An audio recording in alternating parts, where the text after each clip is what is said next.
Hi, and welcome to another episode. And this week I have a wonderful guest for you.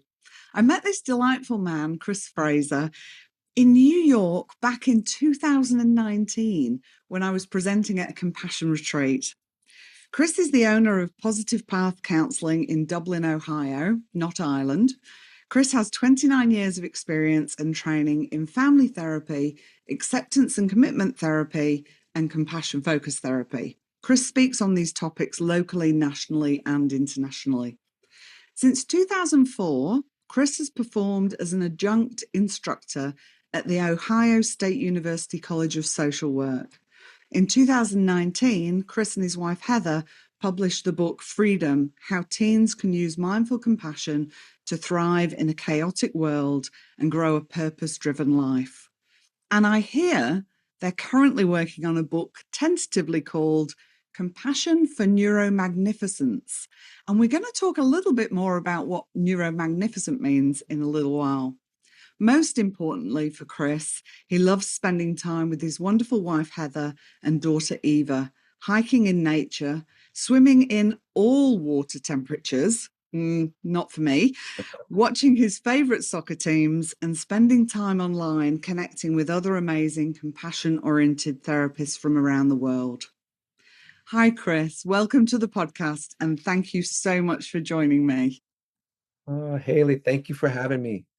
You're so welcome. You're so welcome. Do you want to start just by kind of letting us know what led you to the work that you're now doing? Well, Hayley, it started, each time I reflect on this question, it goes back further and further in the timeline of my life.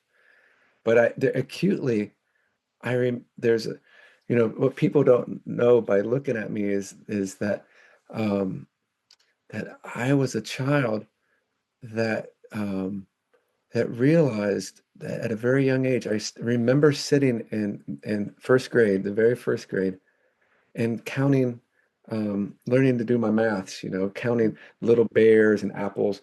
And I remember being confused, and all the other children were able to figure things out more quickly. And I remember first having that thought, like, what's wrong with me? Mm. And then it goes further than that. When I reflect back, my father is a trained psychologist. But when I was very young, they were in university and they were in graduate school. And I remember my parents arguing and having these conflicts, they were crying and arguing. And as a small child, I remember my mother sitting up on side of, I still remember we still owned the bed that they had when they were first married. And I remember crawling up there after she was really, really, truly upset. And she was sobbing, and I was so small, maybe 4 or 5, and I was rubbing her back. And I go, "It's okay, Mama." And I remember at that moment realizing that I wanted to be a helper. Yeah. Acutely at that moment. And in my growing up book, you keep for your children, what do you want to be when you grow up? I want to be a helper like my daddy. Yeah. But I remember that call to compassion. My mother was suffering and in tears, and they had these doors in this cheap apartment that she would slam on there real loud, and I was frightened. But I remember at that moment, seeing this distress and wanting to do something about it. And then as I grew up during through school, um, I remember being very sensitive and crying very easily. But as a young person, boy growing up, you're told not to cry and, rub some dirt on it and walk it off. You're all right. You know, come on. And I remember this sensitivity, like in nature, another child would get hurt and I would feel it almost in my own body, and that neuromagnificence, that nervous system that is so sensitized to sound, to other people's energy, to the classroom, to the lights. I remember the lights would bother me, the fluorescent lights as a child, and I would, you know, and the sounds, the fire alarms would go off, and I'd be rattled. And I remember noticing other children that were the same. Yeah. And I'm still friends with one or two of them that we bonded and we had these realizations over time that there was a difference, there was a specialness, there was a sense that we sort of felt that other folks didn't so much. Mhm. One of my friends is one of the top chefs in New York City, and but we struggled in school. And I remember saying to him, John, if we were living in primitive time, we would be king of the hill instead of the bottom of the heap, forgetting our where we put our work, or you know, like losing our assignments and forgetting to turn things in and all this type of thing. Um, but it was this out of my suffering.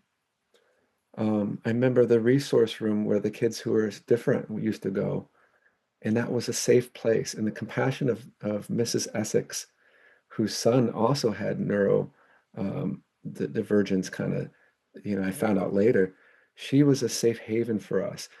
And I remember seeing other kids and trying to help them. And then the hardest part was learning how to let myself be helped. So Yeah. over over this time, and then I remember some kids in my therapy room, they go, "Ah, how did you ever get those things on your wall, those diplomas, all those pieces of paper?" And I said, it doesn't tell you in small print. You don't see blood, tears, all these things. Yeah. But someone had to be able to go through it in order to sit in this chair so I could be here for you here now. Yeah, yeah. So many experiences from struggling in school and some struggles and challenges at home, and then that real sensitivity to other people's suffering. I can remember in school as well being the person that people kind of came to talk to and was Yes. always there helping Yeah. others, but found that very difficult until much later in life to receive help and compassion from other people. But also Yeah. that piece around, people see the diplomas, people see the outcome of the challenges and the work and the struggle and probably the self-criticism and the what's wrong with me, why is everyone else finding this so much easier? Yes. People don't see that bit, do they? And I think that's why I love to have these They don't. conversations, because it's not all easy. um, there's lots that goes on behind the scenes, and we'll start talking more about the benefits of compassion with that. I've done a couple of episodes around my late diagnosis and shared some journal entries in the last couple of episodes. But you yourself, you were diagnosed, correct me if I'm wrong, ADHD and dyslexic many years ago. In elementary school, Yeah, and wow. in elementary school, and it's I remember my mom. She was a very highly educated. She was a teacher. She had a master's degree in education and also gifted education. And she said he's twice exceptional, and twice exceptional. What a lovely term. But Mm, the self-compassion didn't come till much later. I remember actually sitting in the car as an young adolescent, seeing my reflection and going, "I hate you." yeah, And yeah. I still I can relate to remember that. sitting in the old 70s big long cars, and I was behind my father, and I caught my glimpse of my in the side view mirror, and it wasn't out loud, but it was inward. And when I tell the teens, I didn't like to look at mirrors because Mm, I didn't want to see my own face. One, because acne, you know, and also two, the amount of it hurt and so much, like I couldn't really look into a mirror for very long. It was yeah. so painful. And And I I tell think the adolescents that, and they're like, I do that too.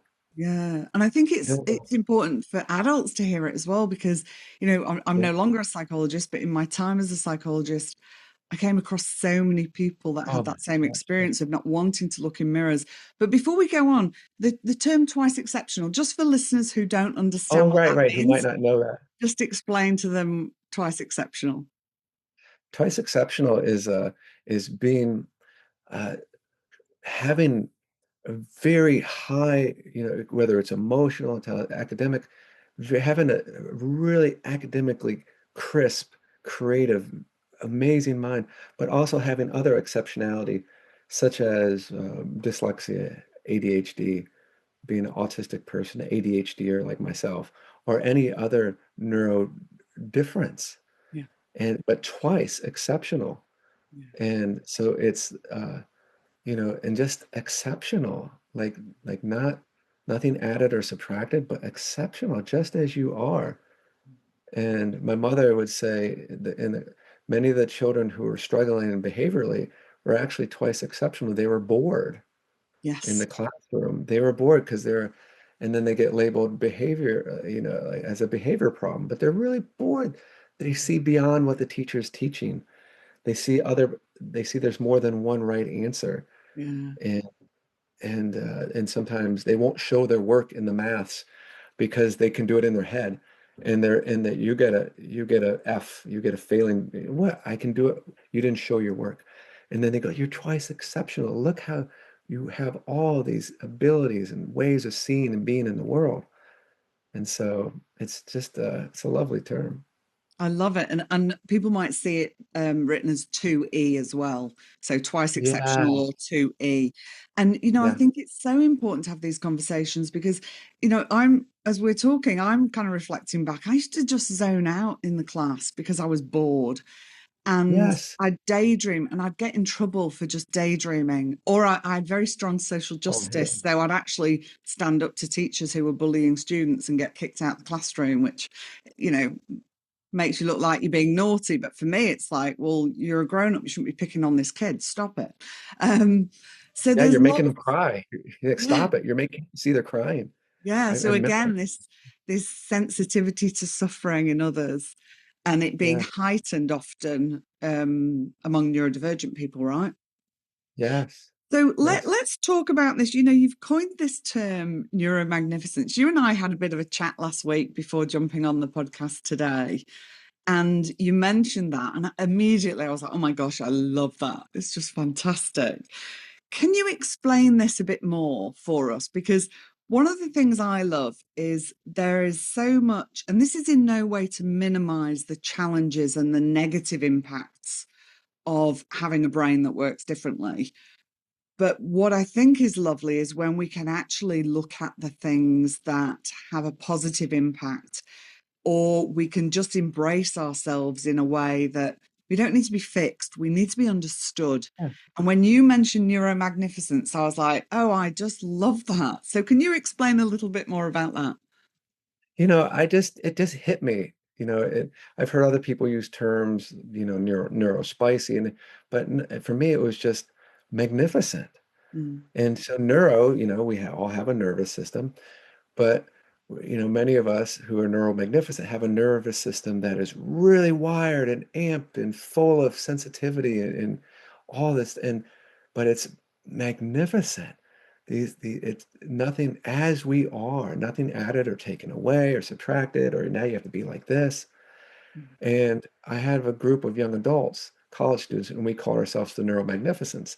And we meet online, and it's so funny. One of them found magnesium, because it helps you, and it's called NeuroMag. And they said, this should be our sponsor, NeuroMag, especially for cognitive functioning and enhancement of, and so we're sponsored by NeuroMag. You can actually look it up. It's quite nice.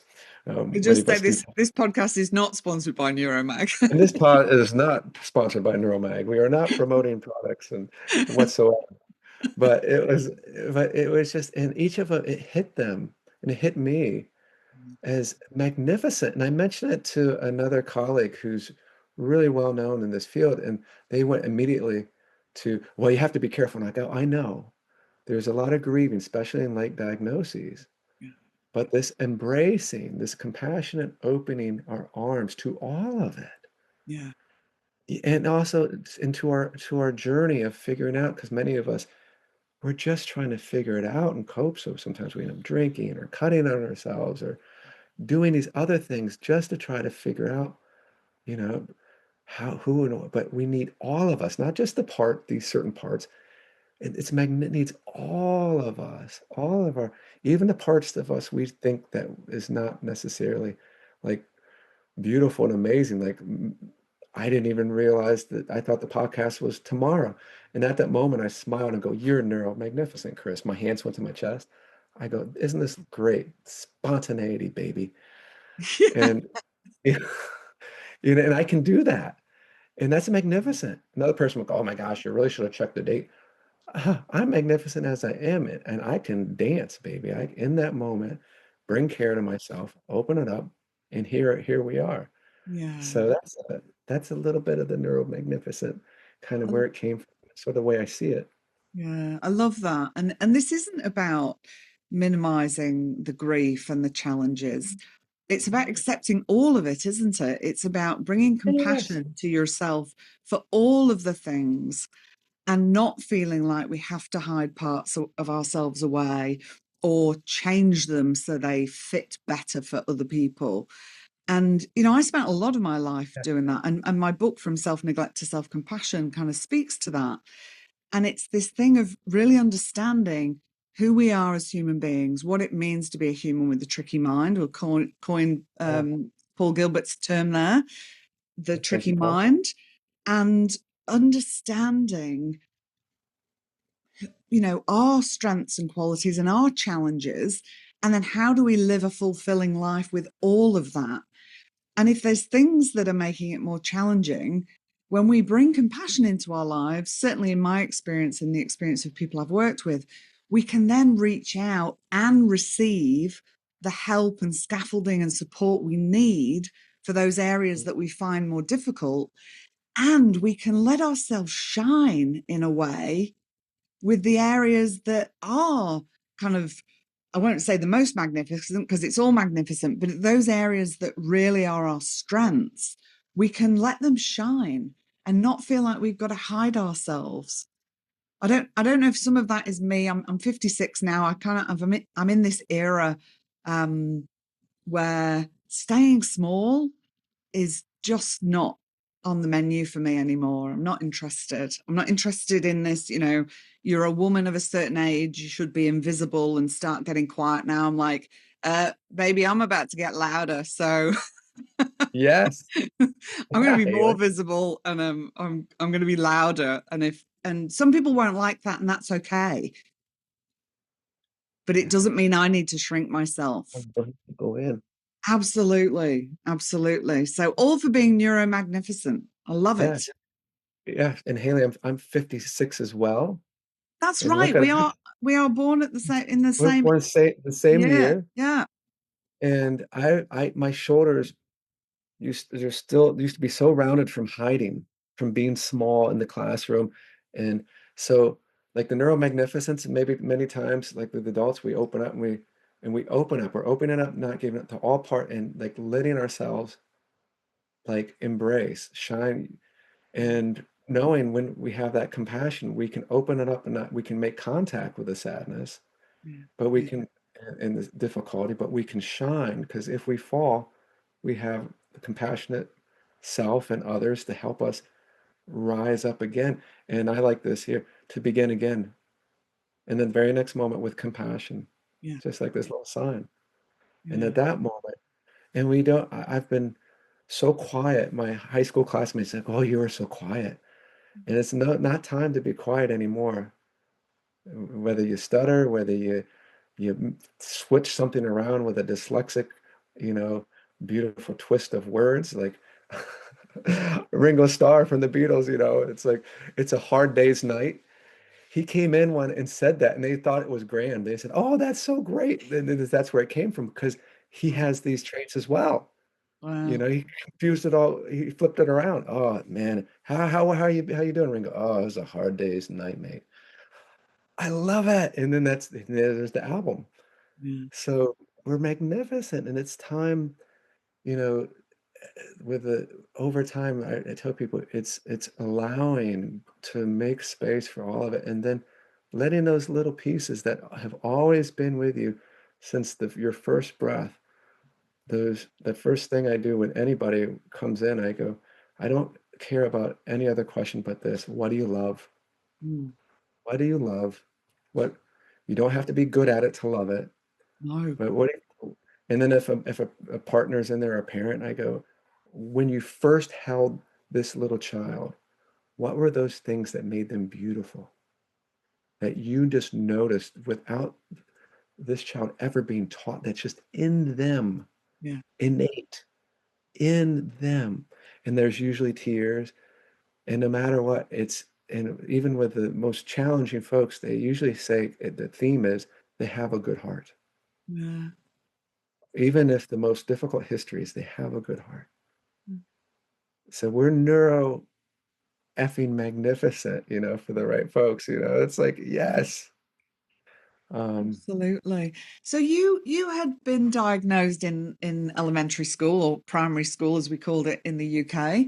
Not to call it here. Maybe primary school in Australia as well. Who knows? School was not my thing at all. Like I left school early. I failed most of my subjects if I even turned up to do the exams. And I've ended up with a PhD. So I'll often say to people, school isn't as important as everyone makes it out to be, and it I certainly agree. doesn't fit everybody. Like it's not designed to fit everybody.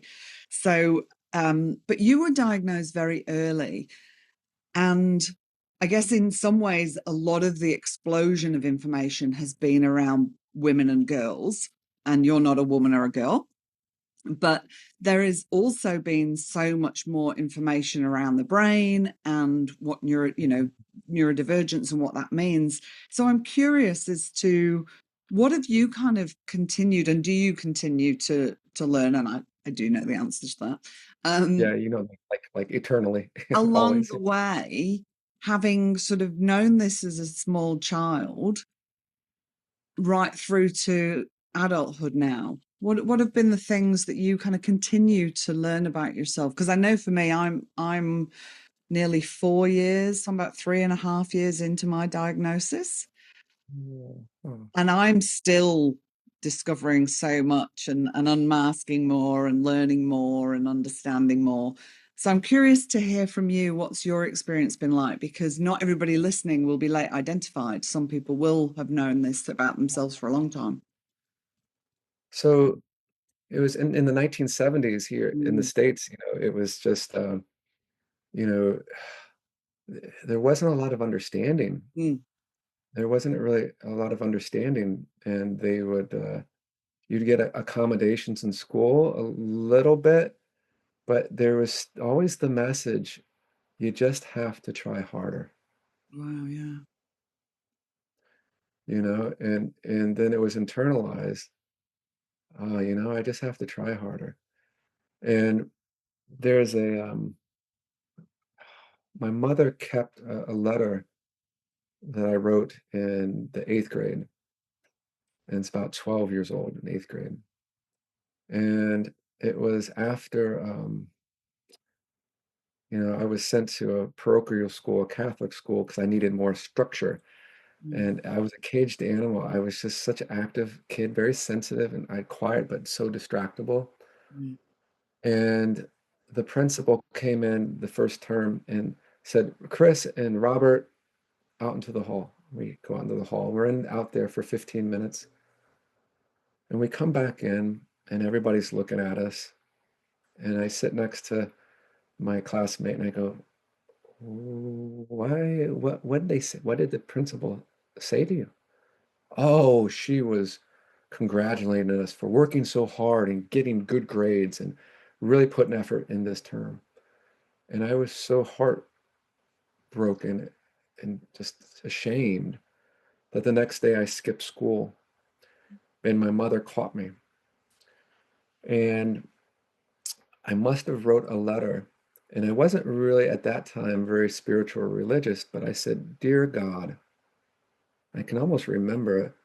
Please help me stick to the things that I don't like to do, like homework and school projects.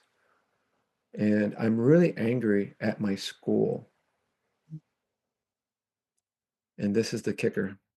This is the part that gets me every time at this age. Mm.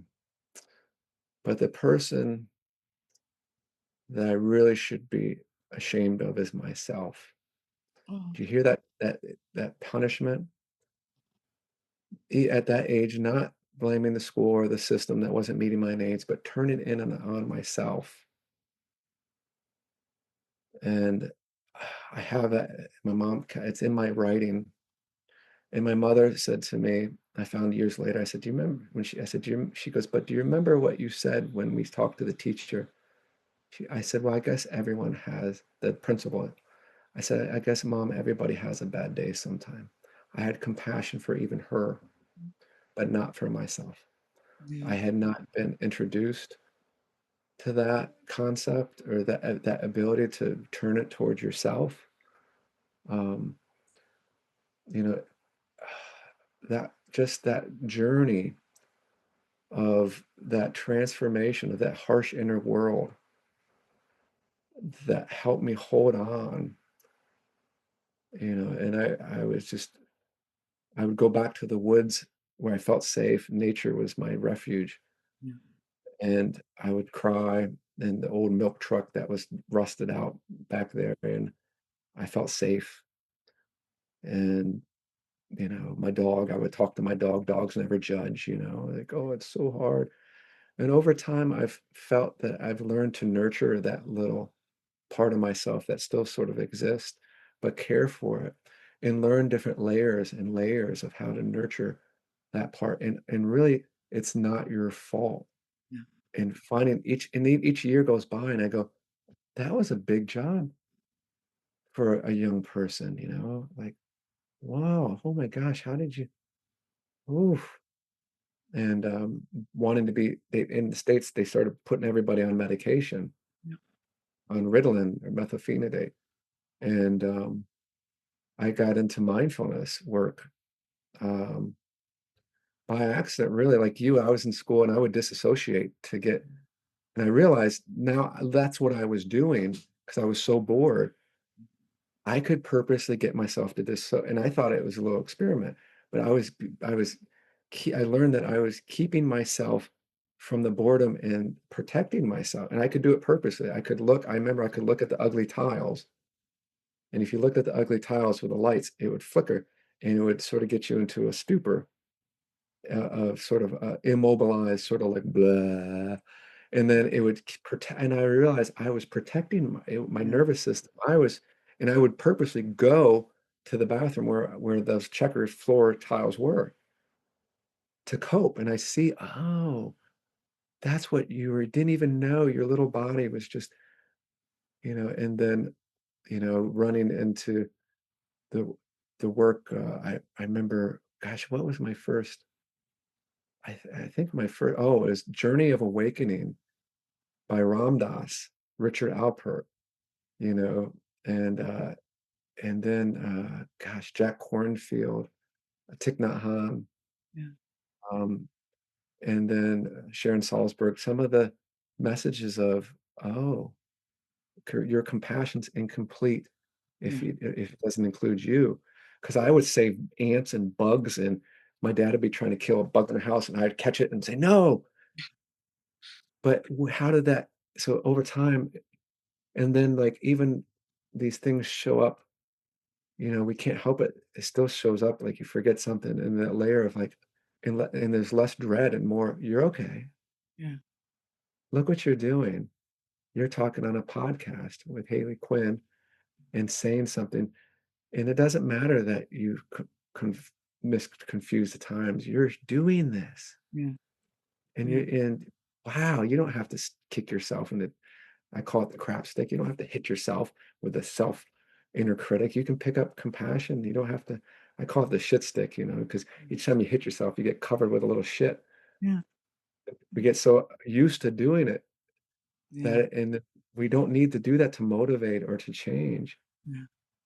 We can drop it and then bring care, like, dear one, this is so this, you're here now, Yeah. and this is important, but I got you. Let's breathe together. And it's so important, isn't it, to acknowledge that bringing compassion into your life, one, can be profoundly life changing, personally, professionally, in all areas. I'm yet to think of an area where compassion can't be helpful. But what it doesn't mean is it's some magic answer that you're never going to struggle, you're never going to suffer. Because I think Yeah. sometimes people can think, oh, what? So if I start being compassionate, life's just going to be perfect. It's like, It'll no, be not at all. perfect. You're still going to be Yeah. human. You're going to live a human life with all the ups and downs and trials and tribulations that come with that. But it gives you a soft place to fall internally. It Yeah. allows you to receive compassion from other people in a way that you perhaps haven't been able to do before. And it just So true. changes the kind of flavor of life, I think. It really does. It really does. That's the biggest thing is it actually helps you turn towards some of the most painful things you ever experience. Yeah. My mother's death last year, she was my Mm, savior in schools, and she would even she would send me articles, like all the time, like to try to help me, to help my clients, and to be able to turn towards that and feel all the different parts or these other experiences.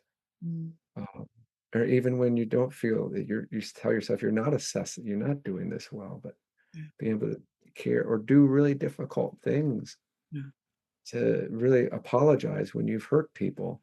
yeah, And it hurts so bad to acknowledge that you've hurt them with your words or actions. And that's helped me really, because as an ADHD, some of the impulsivity, I call it riding the lightning sometimes. You're trying to ride the lightning, and sometimes you burn others, people, and yourself. And to it's given me the courage to turn and make amends to people. Say, I'm sorry, I really hurt you.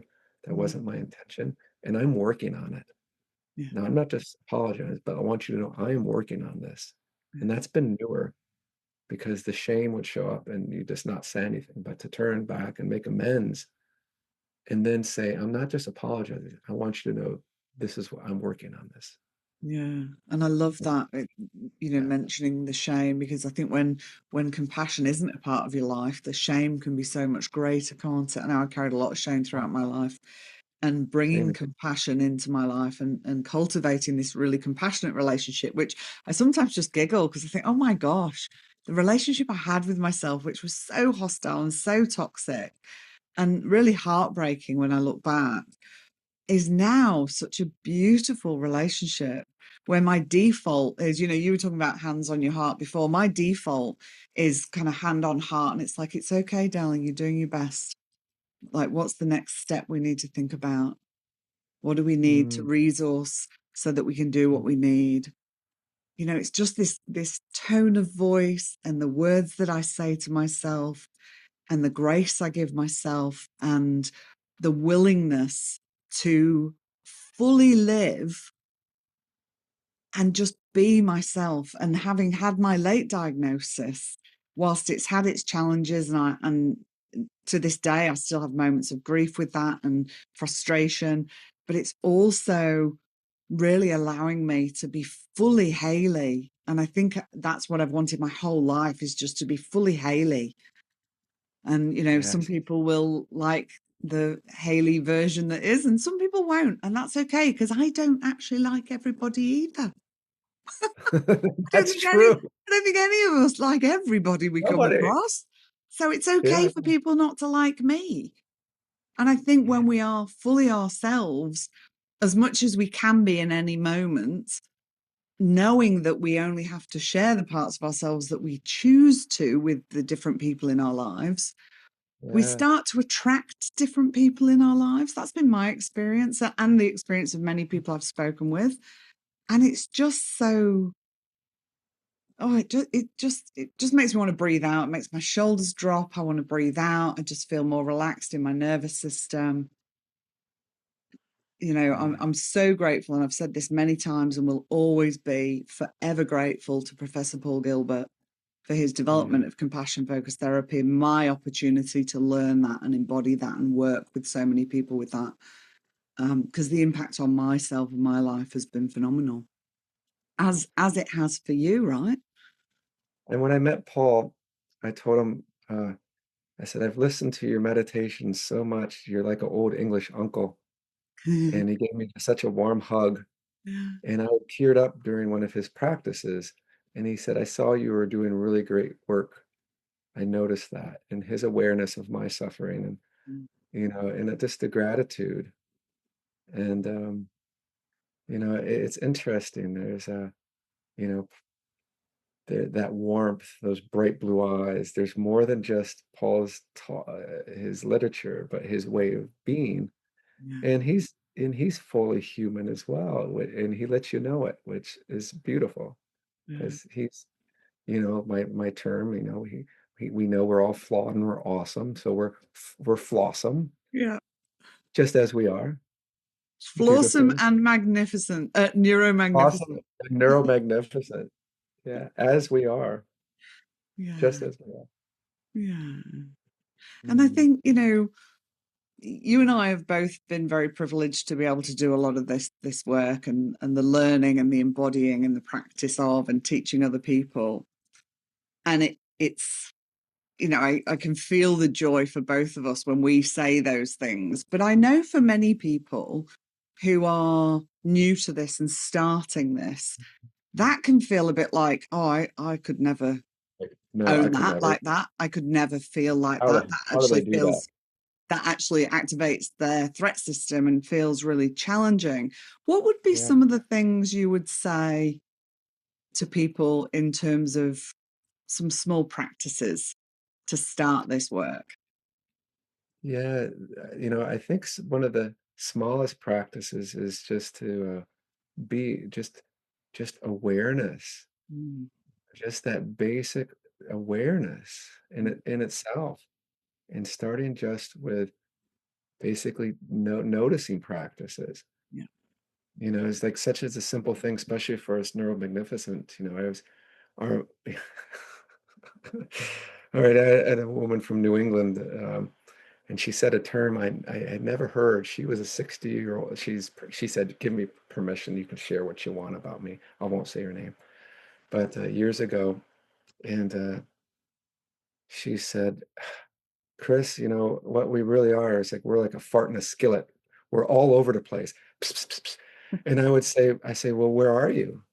And "What do you mean?" I said, "Well, tell me what time it is." And she looks at her watch and she goes, "Yeah, it's 4:30." I go, "No, it's right now." And yeah, she goes, "What are you doing?" I go, "Where are you?" And she goes, "You're right here." yeah, And she goes, "Why are you putting your hand like that?" I said, "Because our mind is always racing to the future and the past and this and that. And we have this default mode to search for the crap first." And I said, "Let's just breathe." yeah, So taking a breath in, right here, exhale, right now. yeah, Where are we? Right here. And the touching, it's not a thought, it's a sensation. And when you're mm, ADHD, it's tactile, and you yeah, can do it. It brings you back, and sometimes what shows up in the present moment you might not like. yeah. So I'm just going to just say for people not watching on video and just listening on Oh audio, yeah, Chris is, as he's saying this, he's touching his first finger to his thumb, then the next finger to the thumb in the breathing in and the breathing out. yeah. Just touching each finger, and it's a lovely. It's like and people go, you know, is that like prayer beads? And I go, yeah, but when you're ADHD or you'll forget them like me. So you always have your hand with you if you're fortunate enough to have your hand. And so it's there, but just that simple beginning of awareness Yeah, and coming back to the breath.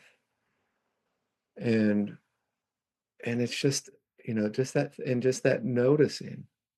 And then just as simple as that. And then noticing that, watching how quickly the mind will move, and the understanding that everybody's has a busy, tricky brain, yeah, and it runs around. We've heard a lot of say people, it's like, giving this little wicked monkey mind a job, pay attention to my breathing and count my fingers.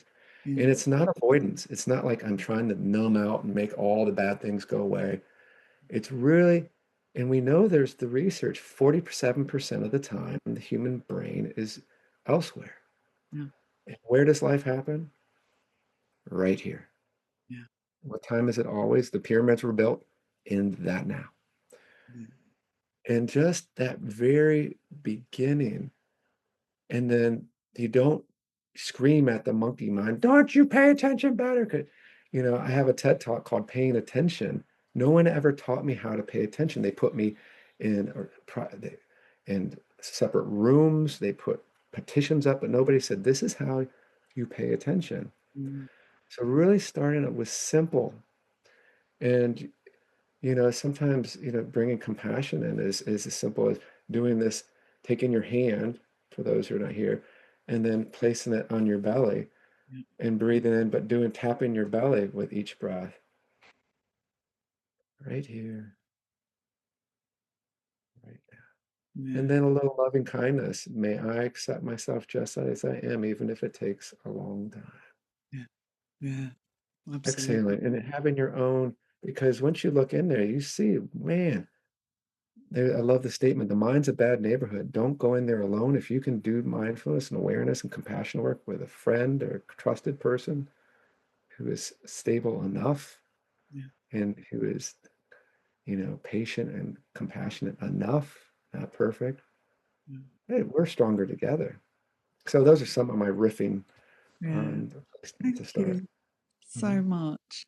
So this is a question that I ask all my guests. I'm always Mm. curious for the answer. If you had the opportunity to meet your 80-year-old self today Mm. and he walked in the room and sat with you, what do you think he would say to you? Oh, there you go. He would say, oh, he'd say, he'd look at me and then he would smile. And then he'd probably have a smile of like gratitude for what we've done. And he'd also have a tear in his eye at the same time for the struggles. And he might take my hand and he might say, you feel that? Yeah. And he goes, part of where you are now is in the service of where you see me sitting. And it's all worth it. Both the smile and the tears. It's all worth it. And he'd say what my Scottish grandfather, World War II veteran, would say. He'd say, keep climbing that mountain, keep looking up. And in the stillness of your thoughts, you find inspiration, hope, and the will to carry on. Keep at it. I love you. Oh, gosh, Yeah. Chris, I love that so much. Well, I hope I will be able to have conversations as my 80-year-old self with your 80-year-old self, because we will turn Yeah. 80 in the same year, which is The rather same year. beautiful. We'll have another podcast, and we'll we, just have, we might aim for 60 first, hey? yeah, Have another chat when we're both 60. yeah, But check Chris, in at thank six. you so much for joining me. Oh, Thank you so much for your openness and your willingness to be vulnerable about your own story, your own experiences. I'm sure there'll be things that people resonate and find helpful in this. So I really appreciate you. Thank you so much for coming on. oh, Gina. Hayley, it's been a joy.